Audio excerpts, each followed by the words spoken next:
ప్రజల ఆలోచన ధోరణిలో మార్పు వస్తోందని ఎక్కువ శాతం ప్రజలు ప్రస్తుతం జగన్ను ముఖ్యమంత్రిగా చూడాలనుకుంటున్నారని భీమవరం వైకాపా అభ్యర్థి గ్రంథి శ్రీనివాస్ పేర్కొన్నారు. గత ఎన్నికల్లో ఓటమి పాలైన గ్రంథి శ్రీనివాస్ ఆ తప్పులను పునరావృతం చేయకూడదని కృతనిశ్చయంతో ఉన్నారు. ఎన్నికల్లో అనుసరించే వ్యూహాలేంటో చెబుతున్న గ్రంథి శ్రీనివాస్తో మా ప్రతినిధి రాయుడు ముఖాముఖి. భీమవరం అసెంబ్లీ వైకాపా అభ్యర్థిగా గ్రంథి శ్రీనివాస్ ఈసారి బరిలో ఉన్నారు.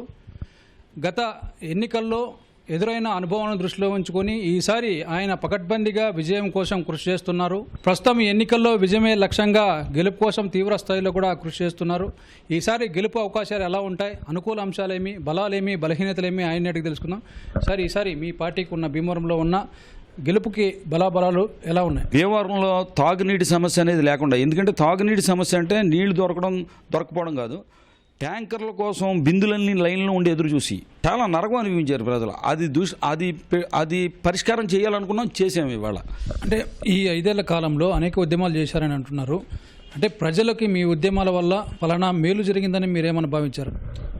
ముఖ్యంగా మేము చేసింది అయితే ప్రత్యేక హోదా కోసం ఉద్యమం చేయడం జరిగింది. అలాగే హౌసింగ్ గురించి అయితే కనుక మేము దాని మీద పోరాటం చేస్తే 9 లక్షలు ఉన్న ప్లాట్ వచ్చేసరికి 1 లక్ష రూపాయలు తగ్గించామని చెప్పారు. మా ప్రభుత్వం అధికారంలోకి వస్తే కనుక ఏదైతే ఈ హౌసింగ్ స్కీమ్కి సంబంధించి పేద ప్రజల మీద భారం పడకుండా దానికి సంబంధించిన రుణమాఫీ చేస్తానని చెప్పి హామీ సాధించగలిగాం.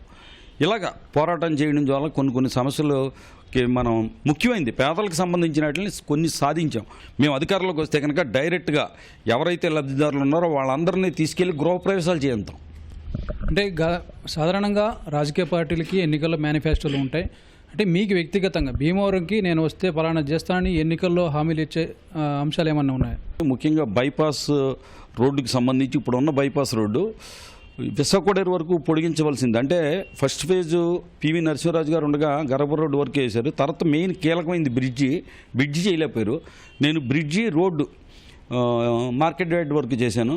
దీన్ని ఈ బైపాస్ రోడ్ని కంప్లీట్ చేయడం, విశాఖోడేరు అవతల దీన్ని కలపడం, భీమవరానికి సంబంధించి గునుపూడి మన తాడేరు రోడ్డు అమ్మట వస్తున్నప్పుడు ఏదైతే మొన్న గండి పడింది కదా పండగలకి, అక్కడి నుంచి మన రెస్ట్ హౌస్ రోడ్డుకి సంబంధించి రోడ్డు ఉంది, అంటే దిర్స్మర్ రోడ్డు, అటు ఒక రోడ్డు ఫామ్ చేయడం, అంటే భారీ వెహికల్స్ కానీ అవన్నీ కూడా గునుపూడి గ్రామంలోకి ఎంటర్ అవ్వకుండా అవుట్స్కట్స్ నుంచి వెళ్ళేటట్టు. అలాగే ముఖ్యంగా భీమవరానికి సంబంధించి ట్రాఫిక్ సమస్యకి సంబంధించింది. అలాగే యనమదుర్గ డ్రైవ్ని ప్రక్షాళన చేసి ఆ దుర్గంధాన్ని భరించలేకపోతున్నారు అందరూ కూడా. దాన్ని ప్రక్షాళన చేయడం. డంపింగ్ యార్డ్ గతంలో నేను ఎమ్మెల్యేగా ఉండగానే ఒక 70-80 ఎకరాల ప్రభుత్వ స్థలం ఉంది, దాన్ని అక్కడ పెడతానని చెప్పాను. భీమవరం పట్టణం రాష్ట్రంలోనే ఒక ఆక్వాకల్చర్కు హబ్గా మారింది. భీమవరం పట్టణంలో రహదారులు ప్రధాన సమస్యగా మారింది. విస్తరణ అనేది ఇంతవరకు జరగకపోవడం వల్ల ట్రాఫిక్ సమస్య తలెత్తుంది. మీరు అధికారంలోకి వస్తే ఈ సమస్య పరిష్కరించే అవకాశం ఉందని అనుకుంటున్నారు? ఈ ట్రాఫిక్ సమస్యని వాటిని పరిష్కరించడానికి కొన్ని సంస్థలకు సంబంధించి కొన్ని వ్యాపార సంస్థలన్నీ కలిపి ఒక చోటికి, కొన్ని ఇండస్ట్రీలు అన్నీ కలిపి ఒక చోటికి, ఇలాగా డివైడ్ చేసి ప్రజలకు ఎటువంటి అసౌకర్యం లేకుండా ఒక మంచి ఆలోచనతోటి మనం పక్కన విజయవాడ కానీ ఇతర ప్రాంతాలకు కానీ వెళ్ళి దాన్ని పరిశీలించి వచ్చి దాన్ని భీమవరంలో ఇంప్లిమెంట్ చేయడం వల్ల భీమవరం ఇప్పుడున్న దానికన్నా 100 రెట్లు అభివృద్ధి చెందడానికి అవకాశం ఉంది. అది చేయాలనే ఆలోచన ఉంది. ప్రధానంగా మీ పార్టీకి ఈ ఎన్నికల్లో ప్రతికూల అంశాలు, మీ వ్యక్తిగతంగా కానీ పార్టీ పరంగా కానీ ఇక్కడున్న ప్రతికూల అంశాలు ఏమని భావిస్తున్నారు? మా పార్టీకి సంబంధించి ప్రతికూల అంశాలు అయితే ఏమీ లేవండి.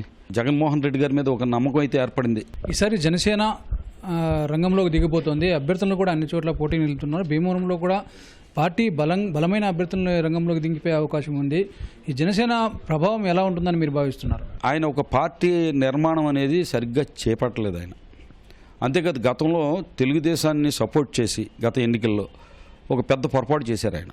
కానీ ఇప్పుడు అది రాజకీయ పార్టీగా ఒక నమ్మకాన్ని చాలామందిని కలిగించలేకపోవడం వల్ల నాయకులు దాంట్లోకి పార్టీలోకి చాలామంది చేరల, కార్యకర్తలు కొంతమంది అభిమానులు ఉన్నారు. జనసేనకి ఏదైతే గతం ముందున్నంత ఇప్పుడు లేదు. నిమ్మతంగా నిరాశా నిస్పృహలకి జనసేన అభిమానులు, పవన్ కళ్యాణ్ గారి అభిమానులు అందరూ కూడా నిరాశా నిస్పృహలకు గురయ్యి జగన్మోహన్ రెడ్డి గారి వైపు అడుగుపెడుతున్నారు. ఇది గ్రంథి శ్రీనివాస్ గారు అందిస్తున్న విషయాలు. ఖచ్చితంగా వచ్చే ఎన్నికల్లో ఖచ్చితంగా విజయం సాధిస్తామని, ప్రజా ఉద్యమాలే తనకు బలమని ఆయన ధీమా వ్యక్తం చేస్తున్నారు. భీమవరం నుంచి కెమెరామెన్ రమణతో రాయుడు, ఈటీవీ న్యూస్.